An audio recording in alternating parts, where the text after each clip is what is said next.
Hello everyone, welcome back to my channel education Adda 9। Counter current mechanism आज का topic है हमारा, और जो कि एक्सक्रीटरी सिस्टम का ही टॉपिक है। काउंटर करंट मैकेनिज़्म को काउंटर करंट मल्टीप्लायर सिस्टम भी कहते हैं। यहाँ पर कंसंट्रेशन जो एबिलिटी है, यूरिन कंसंट्रेटेड जो होती है, तो उसकी जो कंसंट्रेशन एबिलिटी है वो इसी काउंटर करंट मैकेनिज़्म मल्टीप्लायर के कारण ही आती है। तो हमें इसमें क्या देखना है? देखना इसमें यह है, एक तो structurally descending limb, loop of Henle का डिसेंडिंग लिम्ब और ascending limb of loop of Henle, descending vessels of vasa recta, ascending vessel of बासरिएक्टा।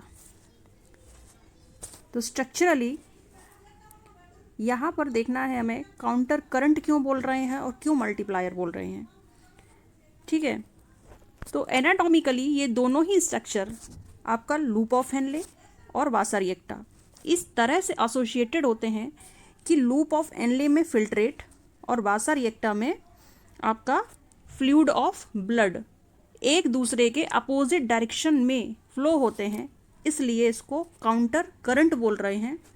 और मल्टीप्लायर इसलिए बोल रहे हैं कि यहाँ पर जो भी कंसंट्रेशन ग्रेडियंट क्रिएट हो रहा है, कहाँ पर? रीनल मेडुला में, इसलिए इसको मल्टीप्लायर बोल रहे हैं। The multiplier refers ability of system to create solute concentration gradient in renal medulla. ठीक है, तो जैसा कि आप देख रहे हैं स्ट्रक्चरली पीसीटी में 300 मिली ऑस्मोल ऑस्मोलरिटी है इसकी। तो इस कंडीशन में पीसीटी जब आपका प्रॉक्सिमल कॉन्वोल्यूटेड लूप है, तो यहाँ पर कोई भी कंसंट्रेशन में चेंज नहीं है। तो कंडीशन कैसी है? यहाँ पर आइसोटोनिक कंडीशन है। ठीक है, तो कंसंट्रेशन ग्रेडियंट जो चेंज हो रहा है वो आपका हो रहा है लूप ऑफ हेनले में। तो लूप ऑफ हेनले के यहाँ पर दो पार्ट हैं। ये आपका डिसेंडिंग लिम्ब है लूप ऑफ हेनले का, और ये आपका असेंडिंग लिम्ब है। असेंडिंग लिम्ब में भी ये वाला पार्ट जो है वो थिन है, ठीक है, और ये वाला पार्ट जो है वो आपका थिक असेंडिंग लिम्ब है। तो थिन जो आपका जो लूप ऑफ हेनले का लूप ऑफ हेनले का जो डिसेंडिंग लिम्ब है, वहाँ पर कंडीशन ये है कि ये तो वाटर के लिए परमिएबल है। तो वाटर के लिए परमिएबल है क्यों? क्योंकि यहाँ पर कुछ एक्वापोरिन चैनल्स होते हैं जो कि इसकी परमिएबिलिटी को अलाउ करते हैं, लेकिन यहाँ पर सॉल्ट के लिए ये परमिएबल नहीं है। तो आप देख रहे हैं कि जितना भी वाटर मॉलिक्यूल है वो कैसा है? आउट हो रहा है इसमें से। कहाँ जा रहा है? इंटरस्टिशियल स्पेस से होते हुए पेरिट्यूबुलर मेम्ब्रेन में, पेरिट्यूबुलर में, और कह सकते हैं बासरिएक्टा में जा रहा है। तो यहाँ जो कंडीशन है, जब वाटर क्या है आपका निकल रहा है उस कंडीशन में, तो यहाँ पर तो कंडीशन कैसी होगी? डाइल्यूशन की कंडीशन होगी, और अंदर ऐसी यहाँ पर आपकी होगी आपकी कंसंट्रेशन कंडीशन, यानी कंसंट्रेशन कैसा है? बढ़ रहा है। तो बोल सकते हैं यहाँ पर कि जो मीडियम कैसा हो जाएगा? हाइपरटोनिक कंडीशन हो जाएगी। कैसी कंडीशन हो जाएगी? हाइपरटोनिक। अब देखिए पहले क्या था? 300 था, 400 हुआ, 400 से 600, 900, और इनर बिल्कुल मेडुला की तरफ कितना हो रहा है? 1200 मिली ऑस्मोल। सबसे ज़्यादा कंसंट्रेशन कहाँ है? यहाँ पर है। अब जैसे ही ये असेंडिंग की तरफ जाएगा, असेंडिंग की तरफ जाएगा, तो यहाँ पर अब असेंडिंग की तरफ, असेंडिंग में भी आपको बताया था कि दो पार्ट थे यहाँ पर, थिन और थिक। ठीक है, तो यहाँ पर वाटर मॉलिक्यूल के लिए परमिएबिलिटी नहीं है, यानी इम्परमिएबल है असेंडिंग लिम्ब, जबकि सॉल्ट के लिए क्या है?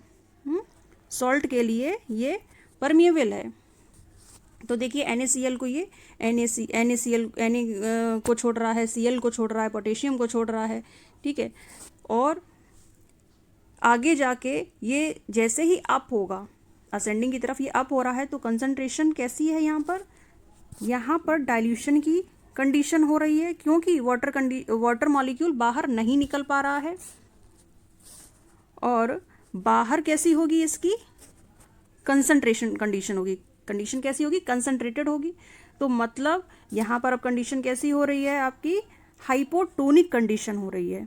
ठीक है, तो यहाँ पर कहने का मतलब ये है कि इस काउंटर करंट में कि जब फिल्ट्रेट डिसेंडिंग लिम्ब से मूव होता है तो ऑस्मोलरिटी इंक्रीज होएगी।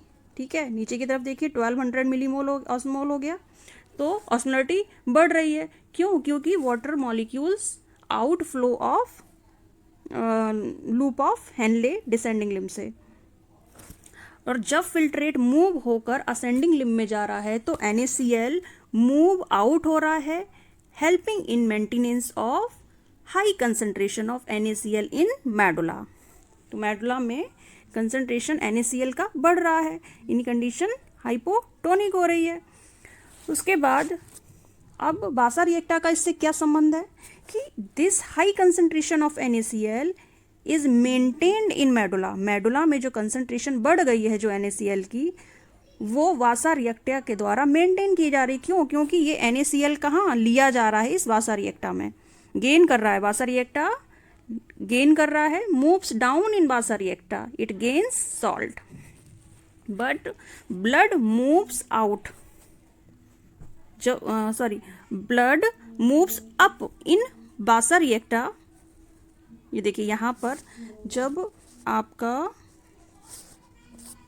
ये देखिए ब्लड क्या है? अप हो रहा है, फ्लूइड अप हो रहा है, तो उस कंडीशन में ये सॉल्ट को लॉस कर रहा है और ऑस्मोलरिटी जो है रीनल मेडुला की वो मेंटेन रहेगी एक डिजायर्ड लेवल तक जितना होना चाहिए। ठीक है, आई होप आपको ये काउंटर करंट मैकेनिज्म समझ में आया होगा। आगे देखते हैं regulation of kidney function. Regulation of kidney function को पढ़ाने से पहले और आगे डिस्कस करने से पहले आपको 3 काम करने हैं। Like, share and subscribe. अगर आप हमारे चैनल पर नए हैं तो सब्सक्राइब ज़रूर करें और कोई कंजूसी ना करें इसमें, क्योंकि इसका कोई भी पैसा नहीं लगता है। आगे देखते हैं ड्रॉप्स। जब भी ब्लड प्रेशर कम होगा, ठीक है, इसको जो हमारा सिस्टम है इसको बोल रहे हैं रेनिन एंजियोटेंसिन एल्डोस्टेरोन सिस्टम।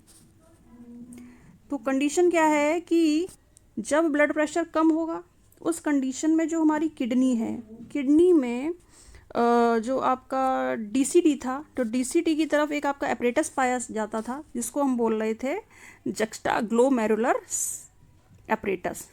ठीक है, जक्स्टाग्लोमेरुलर एपरेटस ये। और यहाँ पर 3 तरह की सेल थी आपकी। एक तो थी JG सेल्स, ठीक है, मैकुला डेंसा थी, और तीसरी थी मैसेंजियल सेल्स। ठीक है, तो जो हमारी JG सेल्स हैं यही हमारा क्या रिलीज कर रही हैं? Rennin enzyme. रेनिन एंजाइम क्या करेंगी? जो लीवर से एंजियोटेंसिनोजन निकला उसको स्टिमुलेट कर उसको एक्टिवेट करेंगी, और ये जो एंजियोटेंसिनोजन है वो 453 अमीनो एसिड लॉन्ग होता है, और वो अब कन्वर्ट हो जाएगा in the help of renin enzyme angiotensin first में। एंजियोटेंसिन फर्स्ट जो होता है वो आपका अब ब्रेक होके 10 अमीनो एसिड लॉन्ग रह जाएगा, और ये जो एंजियोटेंसिन फर्स्ट है जो लंग्स के द्वारा एक एंजाइम होता है जिसको बोल रहे हैं एंजियोटेंसिन कन्वर्टिंग एंजाइम की हेल्प से अब ये एंजियोटेंसिन सेकंड में कन्वर्ट हो जाएगा, जो कि 8 अमीनो एसिड लॉन्ग चेन की जो एंजियोटेंसिन सेकंड है। एंजियोटेंसिन सेकंड को ये जो है 3 तरह से काम कर रहा है। एक तरह से, एक तो ये ब्रेन के हाइपोथैलेमस में जो आपका ADH हार्मोन होता है, जो आपका बोल रहे हैं ये आपका पोस्टीरियर पिट्यूटरी से जो एंजाइम निकलता है आपका ADH हार्मोन, जिसको वैसोप्रेसिन बोल रहे हैं। तो एक तो ये वाटर रीअब्जॉर्प्शन को बढ़ाता है। दूसरा, कार्डियोवैस्कुलर सिस्टम एज ए वैसोकंस्ट्रक्टर काम कर रहा है। वैसोकंस्ट्रक्टर काम कर रहा है तो ये किडनी में जो आपका एड्रीनल कॉर्टेक्स होता है उसमें एल्डोस्टेरोन हार्मोन होता है। ठीक है, एल्डोस्टेरोन जो हार्मोन होता है वो आपका सॉल्ट और वाटर रिटेंशन में इन्वॉल्व होता है, और यही फिर आगे जाके क्या करेगा, एलिवेट करेगा ब्लड प्रेशर को। क्यों? क्योंकि जो आपका जैसे हाइपोथैलेमस से जो एडीएच हार्मोन निकला, तो वो वर्क करता है डीसीटी पर। क्योंकि आपको पता है कि हार्मोन निकलता कहीं से है और उसका जो टारगेट ऑर्गन होता है वो कोई और ऑर्गन होता है, यानी जहाँ से निकलता वहाँ पर वर्क नहीं करेगा, उसका टारगेट ऑर्गन कोई और ही होता है। तो यहाँ पर जो एडीएच हार्मोन है वो डीसीटी की इंक्रीज कर देगा परमिएबिलिटी को, resulting the more and more reabsorption of water into the extracellular membrane of fluid. Then फिर ये जो इसका एक फिजियोलॉजिकल जो पॉइंट होता है, उस पॉइंट तक पहुँच के उस लेवल तक बढ़ा देगा ऑस्मोलैरिटी को beyond the set point the triggers the release of ADH. और एडीएच को बेसोप्रेसन कहते हैं, increase the blood pressure by the constructor of smooth muscle of blood vessel. It is mediated by the B1 receptor. B1 मतलब इसके जो बेसोप्रेसर receptor होते हैं वो इन्वॉल्विंग होते हैं कैल्शियम आयन के अपटेक में, जो कि सेकेंडरी मैसेंजर होते हैं। ठीक है, आई होप आपको ये कॉन्सेप्ट समझ में आया होगा, और इसी से रिलेटेड कुछ क्वेश्चन आंसर हैं, आइए उनको देखते हैं। पहला क्वेश्चन है, absorption of H2O in DCT is controlled by. DCT में जो H2O का जो एब्जॉर्प्शन है वो किस हार्मोन के द्वारा होगा? वो होगा आपका ADH हार्मोन्स के थ्रू। ठीक है, दूसरा क्वेश्चन है, failure to release anti diuretic hormone leads to.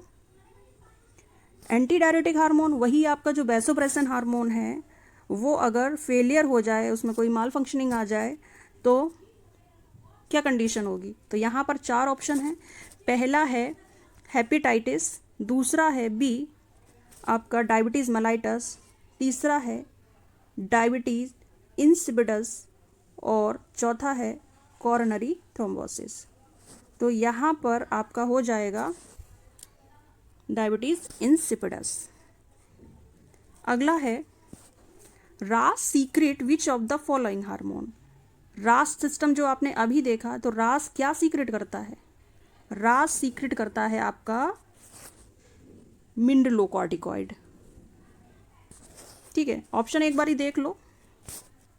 पहला ऑप्शन था ग्लूकोकॉर्टिकॉइड, और दूसरा ऑप्शन था आपका मिनरलोकॉर्टिकॉइड, तीसरा है मतलब मिनरलो और ग्लूको दोनों हो, और चौथा है कि none of the above. None of the above में तो रास में हमने देखा था मिनरलोकॉर्टिकॉइड होगा, क्योंकि मिनरलोकॉर्टिकॉइड में वही आपका आ जाएगा ACTH, यानी एल्डोस्टेरोन हार्मोन, जो कि क्या करेगा, वाटर रीअब्जॉर्प्शन को बढ़ा देगा। फोर्थ क्वेश्चन है, glucose is absorbed bye. Glucose कैसे एब्जॉर्ब्ड होता है? तो 4 ऑप्शन दिए गए हैं। पहला ऑप्शन है पॉसिबली बाय DCT, दूसरा है एक्टिवली बाय DCT, एंड सी है एक्टिवली बाय PCT, और पैसिवली बाय PCT। तो लॉजिक इसका ये है कि जब हमने यूरिन फॉर्मेशन पढ़ा था, तो यूरिन फॉर्मेशन पढ़ा था, तो उस टाइम देखा था कि PCT से जो भी ज़रूरी मतलब मिनरल्स हैं, विटामिन्स हैं, ग्लूकोज हैं, ये सब एब्जॉर्ब किए जा रहे हैं। तो इनका जो एब्जॉर्प्शन है वो कैसा हो रहा था? एक्टिवली हो रहा था, और कहाँ हो रहा था? PCT के द्वारा। तो ऑप्शन होगा इसका C। आगे चलते हैं, question number 5, angiotensinogen is converted to angiotensin by. अभी हमने देखा, बिल्कुल, तो आप इजीली बता सकते हैं। पहला ऑप्शन है अल्ट्राफिल्ट्रेशन, ऑप्शन है इसका ADH, बी ऑप्शन है रेनिन, एंड थर्ड ऑप्शन है इसका ANF, और फोर्थ ऑप्शन है एल्डोस्टेरोन। तो राइट आंसर इसका होगा रेनिन। ठीक है, रेनिन ही तो करवा रहा है।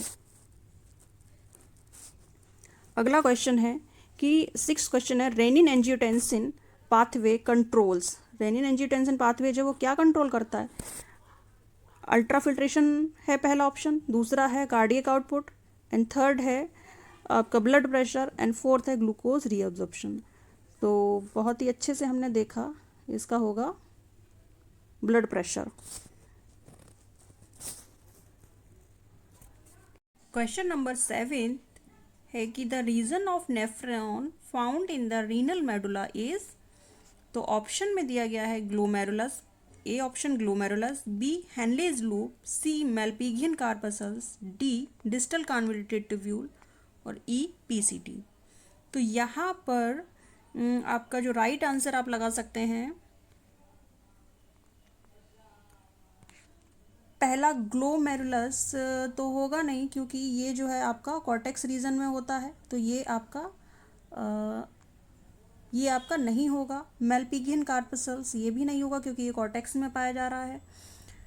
और डिजिटल कन्वोल्यूटेड लूप ये भी कॉर्टेक्स में पाया जा रहा है। पीसीडी भी कॉर्टेक्स में है। तो क्या है जो मेडुला में पाया जा रहा है आपका हेनलेज लूप। ठीक है, तो अगला क्वेश्चन है, देखते हैं। Bowman's capsule is found in. Bowman's capsule यानी नेफ्रॉन में तो आपका ग्लोमेरुलस आता है, लूप ऑफ हेनले आता है, ठीक है, डीसीटी आता है। तो बाउमन कैप्सूल की बात की जा रही है, तो ग्लोमेरुलस तो होगा नहीं। क्यों? क्योंकि जो है ये आपका कैपिलरीज का एक नेटवर्क होता है, तो ये नहीं है। यूनिफरस ट्यूब्यूल नहीं होगा। डी आपका मेल्पिगियन कैप्सूल होगा, क्योंकि ये जो कप शेप स्ट्रक्चर है जिसको क्या बोला है, बाउमन कैप्सूल, और इसी को मेल्पिगियन कैप्सूल बोलते हैं। तो right answer is D. I hope आपको ये समझ में आया होगा, क्योंकि हमने पहले कॉन्सेप्ट क्लियर किया, देन उसके बाद क्वेश्चन लगाए। तो ये ज़्यादा बेटर होता है कि अपने आप को देख पाते हैं कि हमने कितना समझा और कितना हम जो है कोरिलेट करके क्वेश्चंस को सॉल्व कर पा रहे हैं। तो आगे की वीडियोस इसी तरह आते रहेंगे, लेकिन आप लाइक सब्सक्राइब करते रहिए, शेयर करिए, और हमारे चैनल पर नए हैं तो सब्सक्राइब करिए। Thank you.